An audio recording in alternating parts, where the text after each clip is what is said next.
What's up, YouTube? Welcome back. 400 Legend testing continued. We're going to go with another muzzleloader option. This is the CEB Maximus copper monolithic hollow point, and it's a muzzleloader round, like I said, but it's .400 caliber, so it's able to fit into the 400 Legend cartridge just like this. This is a 400 Legend case, just so you guys know I'm not bull crapping you. Now, yesterday we shot the 165 grain version. Today we're doing the 240 grain version. It's the same style bullet, it's just set back a lot further so you can't see this. Here's what they actually look like before they're loaded. So these come with a sabot attached to them to make them 45 caliber muzzle projectiles, but we take that off and, like I said, .400. There's a quick look at the box so you can see what these things are designed to pretty much do, and that's pedal off and break off, and then this core keeps on traveling. So they look like they're seated deep compared to the 165 grains that we shot, but we have to keep a certain cartridge overall length to be able to fit into the AR magazine. Now, the Winchester version, the only factory load that we know of at the moment right now, is a 215 grain soft lead nose power point. So this is going at an advertised velocity of 2250. So this is a good cartridge, but trust me, you can do better by hand loading. We've proved it before, we're going to prove it again today. Now, we're going to be shooting this out of an AR style platform. This is a specially made upper made by T2 Armory. You know them as the people making the Bushwhacker and various other things that they do. But really cool company. They were just playing around and they made this for testing purposes. It's not for sale. So I repeat, it's not for sale. Don't bug them about it too much. They're not going to make these for sale to the general public as far as I know. But we have one. It's one of the only ones on YouTube, you know, 400 Legend rifles in general. This is like pretty much one of the only complete rifles out there. I don't know what's going on with that, but we have a lot of cool testing, so we just keep rocking on with it. It's pretty cool. We have heard rumors that CMMG will be making uppers for this, but so far I haven't been able to get any confirmation of that at the moment. We're going to be sending this through 40 inches of ballistics gel, 10% ballistics gel. Each one of these is a shooter's block, not a 16-inch FBI block. So 20 inches, 40 inches total, and I think we're going to need just about all of that block. And as long as the chronograph behaves today, we're going to get a velocity right before it enters the block. 30 feet off that gel block. Let's see what happens.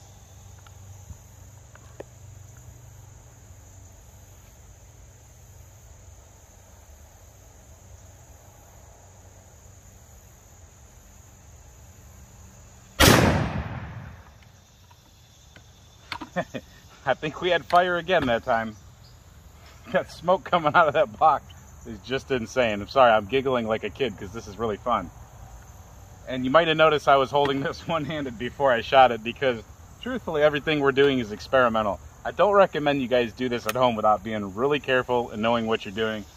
This is kind of not a joke. So even though I think I know what's going on and I think I know what I'm doing, that was a highly compressed load, and I was just making sure that if this thing went, I had a second hand. But we do know what we're doing.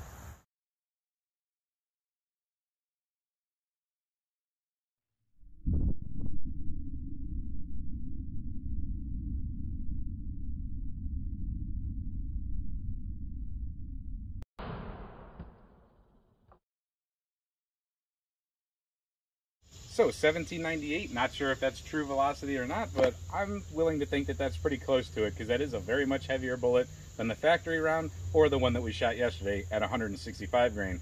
The 165 grain, according to the chronograph, was absolutely smoking, but this one definitely did its job. It actually smoked the target. As expected, pretty cool gel footage, and that's just amazing how all that smoke pours out of this block. You just know some crazy stuff's happening in there.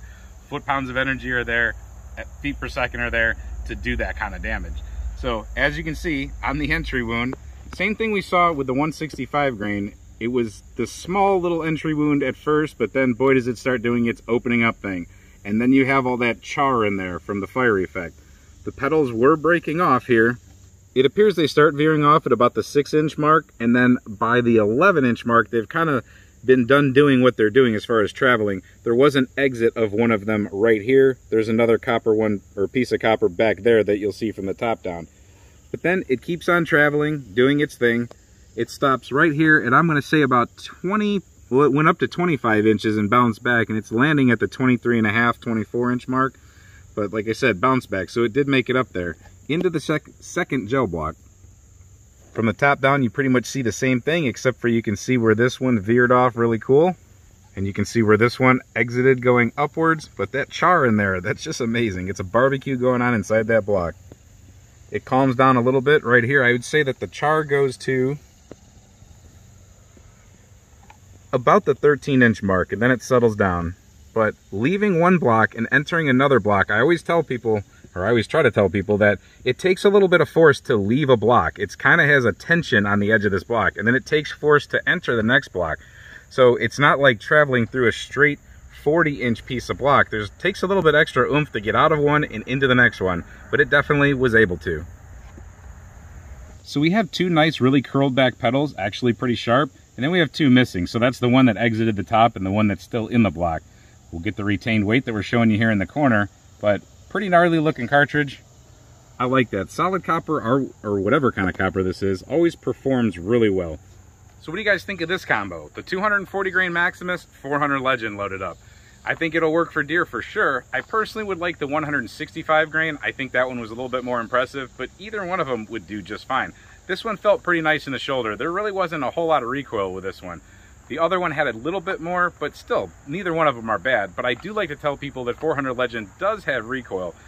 Don't believe it when they say it has virtually no recoil or super reduced recoil. That's not exactly the case, not even out of the factory loadings. But that's just my opinion, I guess. You guys might have a different opinion out of different rifles also. Next up in the muzzleloader category for 400 Legend is going to be the Hornady SST. So make sure you're subscribed if you don't want to miss that.